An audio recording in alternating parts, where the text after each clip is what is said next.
Assalamualaikum warahmatullahi wabarakatuh. Perkenalkan, nama saya Henry Franz Erikson Sialagan dengan NIM 444550103. Saya dari kelas D dan di sini saya akan memberikan tutorial bagaimana memindahkan data dari ANOVA ke RStudio. Oke, pertama-tama kita masuk dulu ke website ANOVA-nya dulu.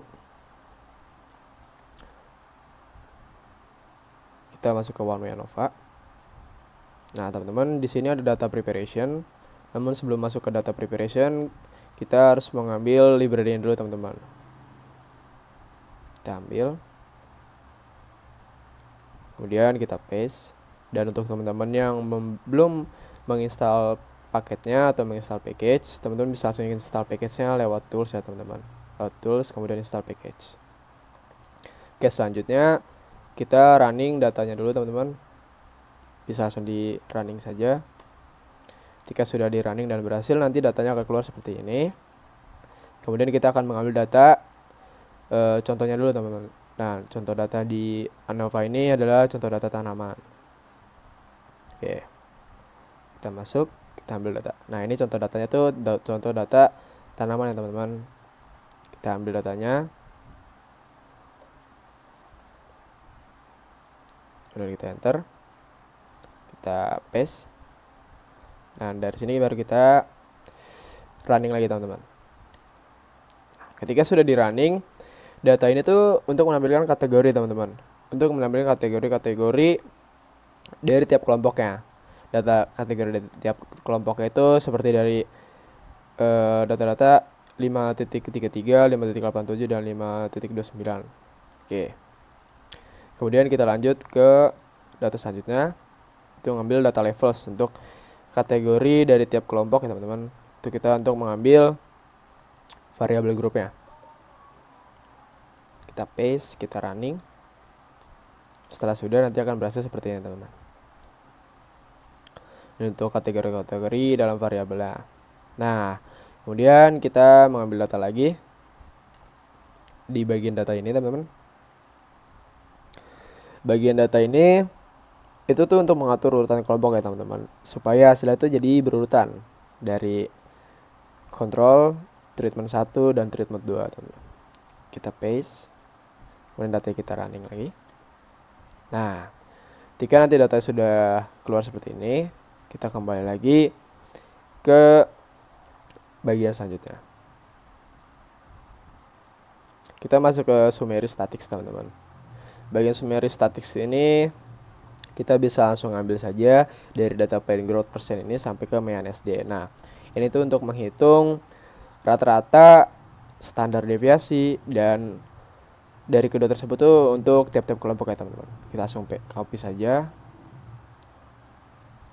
kita paste, kemudian kita running. Nah, nantinya hasilnya akan seperti ini ya, teman-teman.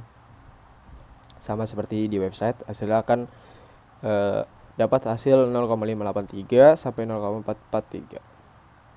Ketika sudah seperti ini, kita bisa lanjut ke data selanjutnya.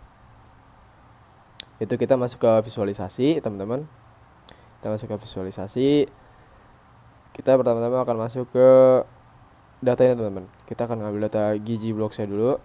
Ggblocks ini tuh untuk memvisualisasikan box plot, teman-teman. Jadi kita paste, sebentar, kita enter dulu, kita paste datanya. Maaf, teman-teman. Oke, kita bisa running saja. Nah, nantinya dari ggblocks ini akan keluar data seperti ini, teman-teman. Nah, data di samping ini adalah visualisasi box plot, teman-teman. Jadi untuk memvisualisasi data angka yang di atas ini, teman-teman. Nah, pasti teman-teman bakal bertanya-tanya, kenapa ada titik 2 di luar ini? Nah, titik 2 di luar ini namanya outlier, teman-teman. Jadi data dari plant growth yang ini, teman-teman. Sebentar. Dari plant growth yang ini, itu gunanya untuk mendeteksi outlier, teman-teman. Sekaligus memvisualisasi dan menemukan data-data yang aneh atau terlalu jauh dari angka-angka yang lain, teman-teman. Oke. Kemudian kita lanjut ke data selanjutnya. Setelah keluar data seperti ini, nah, teman-teman bisa langsung lanjut dan scrolling ke bagian outlier sini, teman. Pada bagian outlier ini, kita akan mencari data selanjutnya itu tuh menemukan data-data yang lainnya teman-teman, seperti data-data anehnya tadi saya bilang. Oke, kita bisa langsung running saja. Dan ini akan keluar data true or false teman-teman. Ketika keluar data true or false, nanti kita bisa langsung lanjut ke data berikutnya. Nah, data dari true or false itu akan terlihat dan nampak seperti ini teman-teman. Kemudian kita lanjutkan lagi ke bagian model ANOVA teman-teman. Kita akan bagian ke pemodelan ANOVA dulu. Pertama-tama kita harus mengambil normality assumption dulu teman-teman. Nah, itu gunanya untuk menganalisis ANOVA, model ANOVA, dan sekaligus untuk cek normal atau tidaknya tiap-tiap grup teman-teman. Kita akan build dari sini teman-teman. Kita ambil dari build sini. Kemudian kita paste di sini teman-teman. Langsung bisa running saja. Oke. Nah, nanti data akan berubah menjadi seperti ini ya teman-teman. Data seperti ini adalah model pemodelannya. Kemudian kita bisa langsung lanjutkan. Nah, ini contoh sampelnya teman-teman ya. Kita bisa langsung lanjutkan dari codingan yang ini teman-teman. Kita paste, lalu kita running. Oke, nanti ketika sudah di running akan keluar variabel-variabel seperti ini ya teman-teman. Jadi tiap datanya nanti, tiap permodelan akan punya angka statistik sendiri sekaligus data value-nya sendiri teman-teman. Dan nantinya akan seperti ini teman-teman ya. Sebentar. Nah, nanti akan seperti ini contohnya teman-teman. Ini untuk QQ plotnya teman-teman ya. Kemudian untuk melakukan cek normal atau tidaknya sebuah data di QQ plotnya, kita langsung masukkan saja codingan yang ini teman-teman.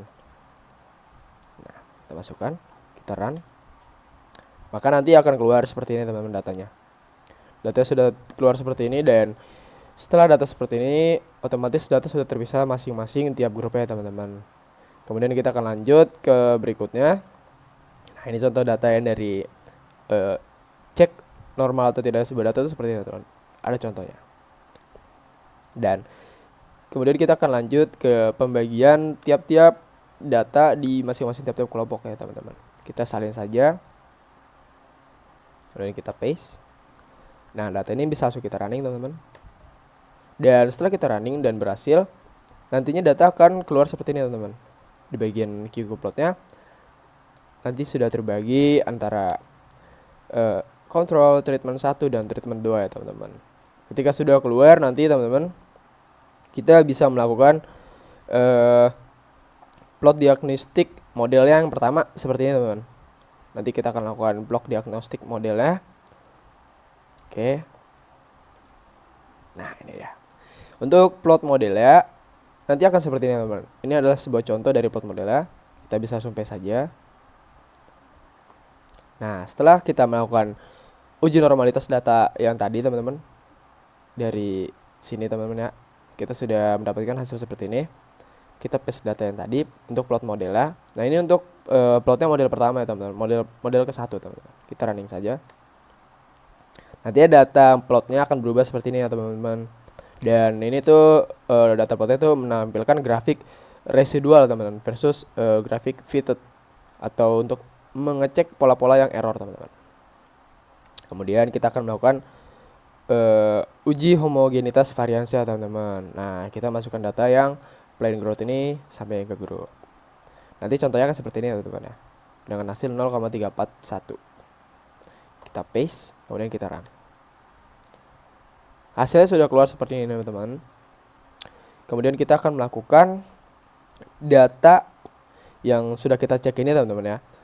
Data-data yang kita cek ini itu data antar kelompok, yang dimana data ini tuh harus sama dulu teman-teman, atau tidak boleh error teman-teman. Karena kalau error data dari sini, maka nanti waktu kita uji ANOVA utamanya, kita akan mengalami keeroran atau kegagalan teman-teman.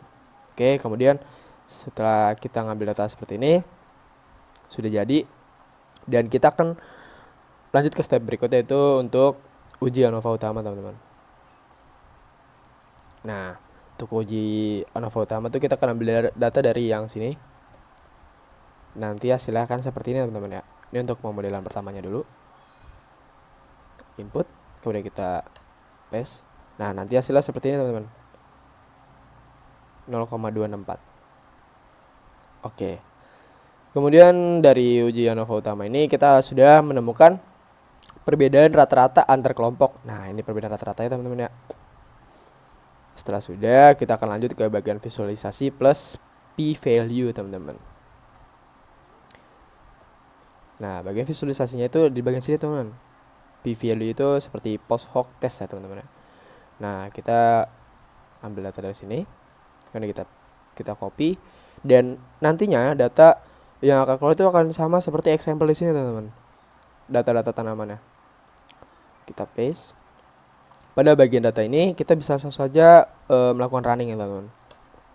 Nah, nantinya akan keluar data seperti ini teman-teman. Dimana data-data ini tuh menunjukkan kalau boxplot itu untuk melihat distribusi data teman-teman.